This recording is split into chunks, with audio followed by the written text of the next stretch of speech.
یہ جنگی شہروں میں یہ ڈی سینٹرلائز اربن وارفیئر ہے. ٹھیک ہے, ان کو کروانے والے بھی بڑی طاقتیں ہیں. ہمارے دشمن جو چاروں طرف پھیلے ہوئے ہیں ایک ہی ایلیمنٹس ہیں جو ڈرون حملے بھی کر رہے ہیں, جو کراچی میں فساد بھی برپا کر رہے ہیں اور ہم پر خودکش حملے بھی کروا رہے ہیں. ان کے 3 مختلف نام ہیں. انڈین زائنسٹ ایکسس ہے, نیو کون کرسچن زائنسٹ ایکسس ہے, اور اس کے بعد تحریک طالبان کے وہ ایسیٹس ہیں جن کو القاعدہ کا نام دیں یا ٹی ٹی پی کا نام سمجھا دیں. مجھے بات سمجھا دیں, آپ کہہ رہے ہیں ایک ہی ایلیمنٹ جو ڈرون بھی کر رہا ہے خودکش بھی کر رہا ہے, تو ڈرون تو ہمیں پتہ ہے نا کہ امریکہ کر رہا ہے, پھر خودکش دھماکے بھی پھر امریکہ کروا رہے کیا؟ دیکھیے تحریک طالبان کو سپورٹ کون کر رہا ہے افغانستان سے؟ ان کو اکوپمنٹ ویپن سپلائیز کون دے رہا ہے؟ ان کے پاس night vision devices, satellite communication equipment ان کو کون پرووائڈ کر رہا ہے؟ کیا آئی ایس آئی دے رہی ہے, پاکستان دے رہا ہے, یا ایئر وائی ڈیجیٹل تحریک طالبان کو اسلحہ فراہم کر رہا ہے؟ نہیں, اس بات کو کلیئر کیجئے. ٹھیک, اچھا نہیں, میں بات تو فار گاڈ سیک ٹھیک ہے, میں آپ کی طرف آتا ہوں دوبارہ. اس کنفیوژن کو دور کیجئے. زید عامر صاحب, اس اسٹیٹ آف ڈینائل سے نکلنے کی ضرورت تو ہے نا کہ ہمارا اپنا ہاؤس ان آرڈر نہیں ہے. یا اگر دنیا کی تاریخ کی بات کر لی جائے, جتنے ارب مسلمان یا جتنے لاکھوں کروڑوں مسلمان مرے ہیں, تو اگر ہم پوائنٹ آؤٹ کریں کہ کتنے مسلمانوں کو غیر مسلموں نے مارا ہے اور کتنی جگہوں میں مسلمانوں نے مسلمانوں کو مارا ہے, تو یہ بھی ایک تلخ حقیقت تو ہے نا زید عامر صاحب. وسیم, پہلے تو ہم فواد چودھری صاحب کی اس بات کا جواب دے دیں کہ جو ٹو بی آنسٹ جو خرافات انہوں نے ہمارے بارے میں ابھی کہی ہیں کہ ہم دنیا کے عیسائیوں, یہودیوں اور ہندوؤں سے نفرت کرتے ہیں. ہمارا اختلاف زائنسٹ کے ساتھ ہے. کبھی کسی عیسائی کے ساتھ, فواد صاحب میں بات کر رہا ہوں اس وقت, میں نے آپ کی بات کرنے کے درمیان بات نہیں کی تھی. ہاں ٹھیک ہے, 1 by 1. جی جی, کرسچن زائنسٹ, جوش زائنسٹ اور ہندو زائنسٹ, ان کا تعلق عیسائیوں, ہندوؤں اور یہودیوں کی میجورٹی سے نہیں ہے. یہ جس طرح مسلمانوں میں خوارج کا, خودکش حملہ آوروں کا, دہشت گردوں کا طبقہ پیدا ہو گیا ہے, وہ مسلمانوں کی نمائندگی نہیں کرتا. پہلی بات. دوسری بات کہ اس بات کو سمجھیے کہ اس وقت پاکستان میں یا پورے مڈل ایسٹ میں جو جنگ مسلط کی جا رہی ہے, یہ 4th جنریشن وار پاکستان کو توڑنے کے لیے.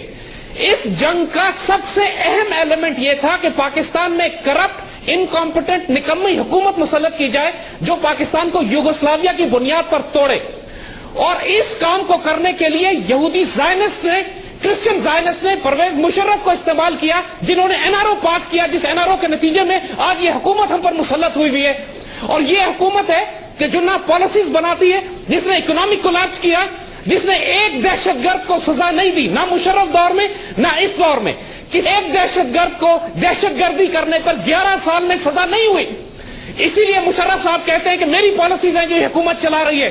اور انہی کی پالیسیز تھی جس میں بش نے پاکستان میں جیساک اور سی آئی اے کا نظام بچھایا, اور ان کو نکالنے کے بعد اوباما نے آ کے جنگ پاکستان میں داخل کر دی. اس وقت اگر مقدمہ چلایا جائے غداری کا کسی کے اوپر, تو پرویز مشرف پہ چلایا جائے گا, جس نے این آر او سائن کیا, اور این آر او کے اوپر یہ قوم سے معافی مانگ چکے ہیں. لیکن معافی مانگنا ان کے لیے کافی نہیں ہے, کیونکہ اس این آر او کے نتیجے میں آج یہ پاکستان میں فساد برپا ہوا ہے, جس کو یہ سائن کر کے گئے. زید عامر صاحب, اب یہ بتائیے نا, آپ دیکھیں اب آپ جس جو بھی کانسپریسی تھیوری آپ بتا رہے ہیں, تو اس کے تحت تو پھر یہی ہوا کہ اگر یہ عوام بھی بیرونی طاقتوں کے ایجنٹ ہیں, تو مطلب اگر یہ حکمران, تو ان حکمرانوں کو تو عوام نے ووٹ دیے ہیں, تو پھر عوام یعنی کہ پھر سارے کا سارا ہی پورا ملک جو ہے وہ باہر سے چل رہا ہے. مطلب ہم جو کچھ دیکھ رہے ہیں سارا اسکرپٹڈ سٹف ہے. زید عامر صاحب, وسیم, یہی بات تو ہم کر رہے ہیں کہ اگر ہم سمن, بکمن اور امیون نہیں ہو چکے ہیں, اللہ نے دلوں پہ مہر نہیں لگا دی ہے, تو یہ بات ہر مسلمان کو, ہر صاحب نظر کو معلوم ہے کہ پاکستان کی سیاست امریکن ایمبیسی چلاتی ہے, اور اس ملک کی معیشت IMF اور ورلڈ بینک چلاتی ہے. یہ جو آپ کے اوپر ٹیکسز لگائے جا رہے ہیں, روز کمر توڑی جا رہی ہے, ملک میں خفیہ پرائیویٹائزیشن ہو رہی ہے, ملک کا خزانہ خالی کیا جا رہا ہے, یہ تمام کے تمام جو شرائط IMF کی مسلط کی جا رہی ہیں ہمارے اور آپ کے اوپر, کیا حکومت کے پاس کوئی چوائس ہے کہ مانے یا نہ مانے؟ یہ لوگ تو پلانٹیڈ لوگ ہیں جو لا کے لگائے گئے ہیں. اور پھر کیا وکی لیکس نے یہ بات ثابت نہیں کر دی ہے؟ کیا کس طریقے سے امریکن روز جو یہاں اسلام آباد میں بیٹھے ہوتے ہیں وہ پاکستان کی حکومت کو نہیں چلا رہے؟ کیا ہم انڈیپینڈنٹ فیصلے کر رہے ہیں؟ کیا ہماری پارلیمنٹ یہ فیصلے کرنے کے بعد کہ ہم امریکن کی سپلائیز بند کر دیں گے اگر ڈرون حملے اور ہوئے, تو اس کے بعد مسلسل ڈرون حملے ہوئے جا رہے ہیں, ان کے کانوں پہ جوں نہیں رونگتی, ان کو سانپ سونگ گیا. دیکھیے جو کچھ اس وقت عراق میں ہو رہا ہے, جو کچھ افغانستان میں ہو رہا ہے, جو کچھ لیبیا میں ہو رہا ہے, یہ کنسپریسی تھیوریز نہیں ہیں. For God sake wake up. یہ ہو رہا ہے, مڈل ایسٹ کو ری شیپ کیا جا رہا ہے, ملکوں کو توڑا جا رہا ہے. ان کی اپنے ڈاکومنٹس میں, ان کے اپنے انالیسس میں یہ باتیں لکھی ہوئی ہیں کہ پاکستان کو قومیتوں کی بنیاد پر پروونسز کے نام پر مزید صوبے بنا کر، کبھی ہزارہ صوبہ، کبھی سرائکی صوبہ، اور ان مزید صوبے اضافہ کر کے پاکستان کو تقسیم کرنا ہے۔ انہوں نے لیبیا کو 2 حصوں میں تقسیم کیا ہے آپ کی آنکھوں کے سامنے۔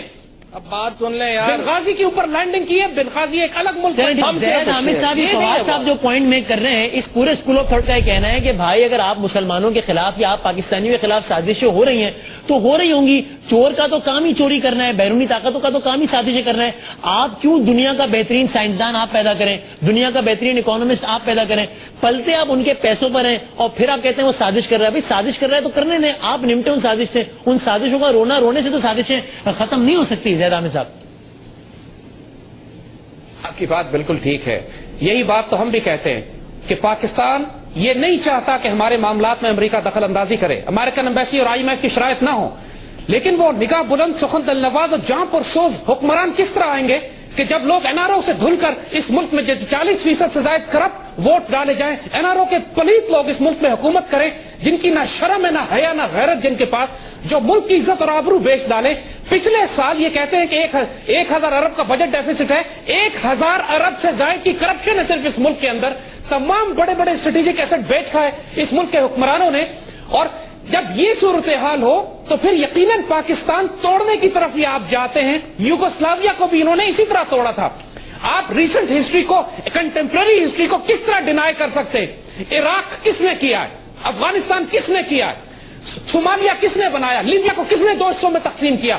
یہ کس قسم کی خرافات کی بات یہ کر رہے ہیں؟ ان جیسے دوستوں کے ہوتے ہوئے پاکستان کو دشمنوں کی حاجت نہیں ہوگی۔ جس قسم کی پالیسی بنانے والے اس وقت بیٹھے ہیں، یہی ہمارے ساتھ بیٹھ کے وہی باتیں کر رہے ہیں جو نیو کانٹر امریکنز ان سے کہلوانا چاہتے ہیں۔ ان کو ہوش میں آئے اس بات پہ کہ پاکستان حالت جنگ میں۔ ایسا یہ ویری سمپل پوائنٹ، لیکن اس میں بھی جان تو ہے نا کہ بھائی یہ کہتے ہیں کہ بھائی کوئی بھی بات ہو دنیا میں وہ ایویڈنس کے بغیر نہیں کہنی چاہیے، اس لیے کہ بار بار جو سازشی، جو کانسپریسی تھیوریز ہم پلانٹ کرتے ہیں یا بتاتے ہیں، اس سے الٹیمیٹلی ہوتا ہے کہ معاشرہ کنفیوز ہوتا ہے۔ مثلا اگر آپ یہ کہہ رہے ہیں کہ مشرف ایک ایسا لیڈر تھا یا ایک ایسا شخص تھا کہ جس کو امریکہ نے پلانٹ کر کے پاکستان میں مسلط کروایا، یا کرنٹ پولیٹیکل ایلیٹ ایسی ایلیٹ ہے جو NRO سے دھل کر ایک نیشنل، ایک فورن، ایک امریکن، ایک زائنسٹ پلان کے تحت پاکستان میں آئی، تو do you have any proof? یہ آپ کیا مطلب کن بنیادوں پر آپ یہ بات کہتے ہیں زید صاحب؟ دیکھیے وسیم، اس سے زیادہ بڑا پروف آپ کو اور کیا چاہیے کہ یہ ملک حالت جنگ میں ہے اور یہ حکمران ڈینائل میں ہے۔